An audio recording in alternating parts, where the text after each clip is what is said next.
actuellement M. Professeur Colancy, responsable de la direction générale de la protection civile, chers partenaires techniques et financiers, membres de la presse, chers compatriotes, ambassadeurs, ambassadrices, mesdames et messieurs. Aujourd'hui, dans ce lieu symbolique, nous nous rassemblons pour le lancement officiel des activités préparatoires à la saison cyclonique 2025. C'est avec un sens aigu de responsabilité que nous abordons cette saison. Elle peut être aussi meurtrière, aussi meurtrière lyriquement que maintenant le terroriste. En effet, notre pays est particulièrement vulnérable aux aléas naturels, les cyclones, les inondations, les glissements de terrain sont souvent synonymes de perte humaine, de destruction matérielle et de traumatisme collectif. Cependant, c'est pas ça qui fait payer la vulnérable. Il y a vulnérable au niveau environnemental, ou bien vulnérable au niveau des tensions sociales. Tout le monde se dit que la vie qu'on est là, et ça fait le vivre là. Pas tomber dans le ciel, mais déjà qu'on s'y doit de ça fait c'est la construction de l'île. Depuis les 15-20 dernières années, la construction, c'est le monde du petit pays là, qui met des armes dans les jeunes garçons et les femmes, et qui va une catastrophe que la vie qu'on a dans le pays d'Haïti. Donc, nous sommes plusieurs fronts. La guerre là-dedans, je veux dire, il y a plusieurs formes, il faut qu'on nous mette sur plusieurs formes. C'est pour ça que nous avons dit que le budget rectificatif, c'est un budget la guerre.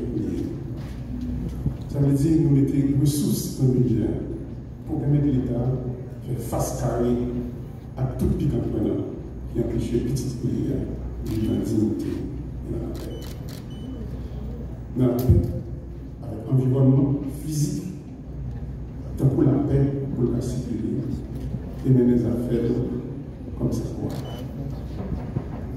Donc, il y a des ressources dans le budget pour renforcer les forces de l'ordre, puis au Cameroun, à tout anti-terroriste qui a sévi le deuil, la famille, qui a volé, qui a violé, qui a violé les femmes, une jeune qui a violé les militants, c'est notre œuvre qui a violé.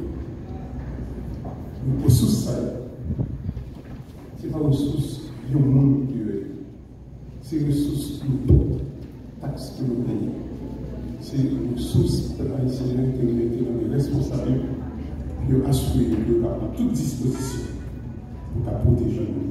Il faut faire ça en coordination. Donc, nous fusil que nous avons rencontré hier, nous avons l'air que nous sommes rencontrés la semaine dernière, là, nous pas trop. Il faut que ça change et ça a changé. La tibonite, oui. Qu'on y a là, la profité saluer la police d'Haïti, la bataille qu'on a fait là, d'autres côtés, ça va, il y a la tibonite. Mais il y a des gens qui peuvent comprendre ça, ça veut dire que nous n'avons rien. Parce que ça fait nous saisir. Et nous regardons, dans les difficultés que nous avons là, nous regardons le taux d'exécution budget rectificatif que nous avons ratifié. C'est seulement 13,7% au 30 avril qui exécutait le budget. Comment on ne peut pas comprendre ça, ça veut dire? Ça veut dire que chaque 1000 gouttes que nous avons disponibles pour aider la population dans la situation que nous avons là, c'est seulement 137 gouttes qui dépensaient. Malgré qu'APTA fait un compte avec l'institution qui est dans le pays, concours supérieur des comptes, Conseil LND, ministre Finance, ministre Planification, nous créons un comité ad hoc pour gagner un bon champ de coordination pour permettre l'argent décaissé pour nous soulager la population en lien. Parfait. C'est comme si, pour petit pays, par comprendre sens de la guerre que nous avons là. Encore une fois, devant la population, la demandé ministre Finance, ministre Planification, le Chita, avec Cour supérieure des comptes là, avec CNMD, avec le ministre des Travaux publics, avec le ministre intérieur, le ministre de l'Agriculture, avec la police nationale, avec l'armée d'Haïti, avec ANAP, puis on a dégagé les ressources sur besoin pour sécurité, la vie du monde, pour protéger bien le monde, et pour mettre plus de contrôle sur l'environnement dégagé. C'est responsabilité de nous devant la population. Il faut que nous prenions responsabilité de nous claire. Pas qu'à dormir dans la situation. Ce n'est pas vrai. La situation, ça fait la vie là. Même les gens habitués à fonctionner longtemps. Donc, à toujours fonctionner comme ça encore. Même dans le KPTL, nous prenons responsabilité, pas nous, par rapport à la situation globale de la vie là. Et responsabilité que nous avons devant les jeunes garçons et les jeunes femmes, ça doit être pas là.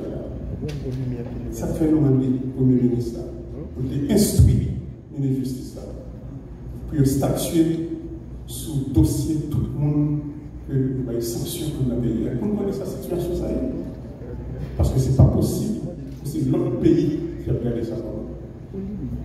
Et là, c'est à toi pour la raison, parce que nous ne pouvons pas connaître. Mais il faut que nous-mêmes, que nous prenions le dossier, ça doit nous statuer. Et là, c'est pour ça. Monsieur, il faut que tout ça que l'on appelle là, l'utilisation des ressources, il fait de transparence. C'est même déjà. Nous faisons de la pause passé là. Et bien, on sait des ressources qui dégagent pour différents villes dans le pays. Maintenant, j'avais demandé pour les ministères, on va apporter des outils de tout ministère pour nous connaître comment les ressources ont été utilisées. Parce que nous sommes un pays fragile, nous sommes un pays que nous avons reconstruit pour la population de confiance. Il faut que tout ça fasse de transparence. Notre présence ici, ce matin, témoigne de l'engagement renouvelé. L'État, par l'entremise de la Direction générale de la protection civile, réaffirme sa volonté de mieux prévenir, mieux préparer et mieux répondre aux risques qui pèsent sur notre territoire. Mes chers compatriotes, la saison cyclonique n'est pas une fatalité. Elle est un défi. Et ce défi, nous devons le relever ensemble. État, collectivités territoriales, comme l'a si bien dit le ministre de l'Intérieur, secteur privé, société civile, communauté de base et partenaires internationaux. C'est pourquoi j'appelle à une mobilisation générale. Je demande à chaque citoyen, à chaque maire, à chaque case, à chaque directeur d'école, à chaque chef religieux, à chaque médecin, de faire de la prévention une priorité nationale. Je salue les efforts déployés par la Direction générale de la protection civile pour la mise en œuvre d'un plan national de gestion des risques et des désastres, ainsi que la mise en place de centres d'hébergement provisoire et la formation de brigades communautaires. Je remercie nos partenaires internationaux qui filment nos appuis dans le renforcement des capacités techniques, logistiques et humaines du système national de gestion des risques. Compatriotes, le Conseil présidentiel de transition s'est fixé comme objectif de faire de la résilience territoriale un pilier fondamental du développement durable.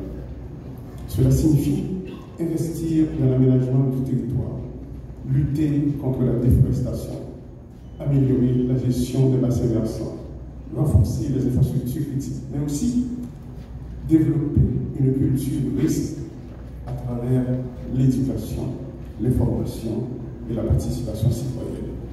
C'est pourquoi nous saluons encore une fois les ambassadrices mises en place par la Direction générale de la protection civile. Cette saison cyclonique 2025 pourrait être active.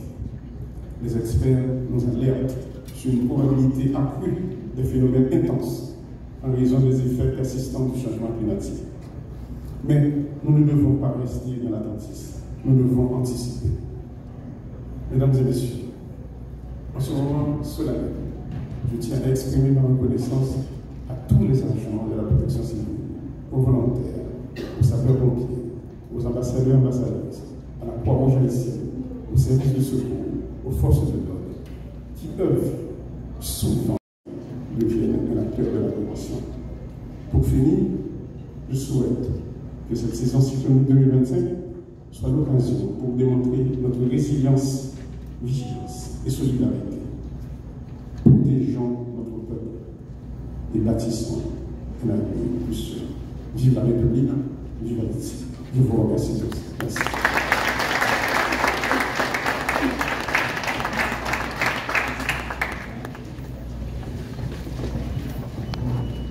Des activités en perspective, d'abord une démonstration par les médiatiques, que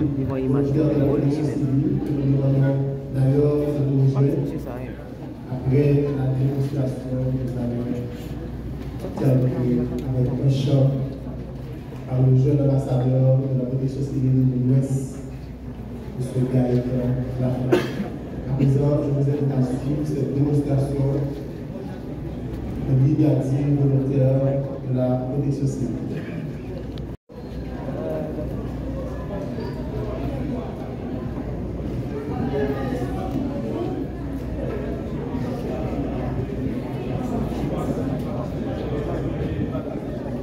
D'abord, il faut décliner, ensuite il y aura une démonstration.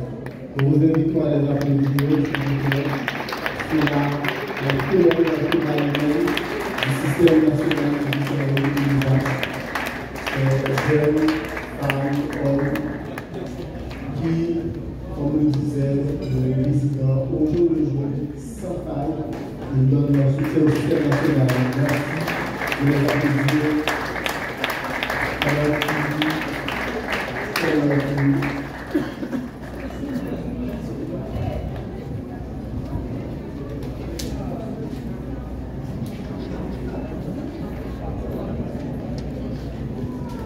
Merci beaucoup. Comme annoncé, mesdames et messieurs, nous appelons à nouveau Gaëtan Lafontaine. Mais avant, je vous demanderai d'applaudir à nouveau les brigadiers volontaires de la police.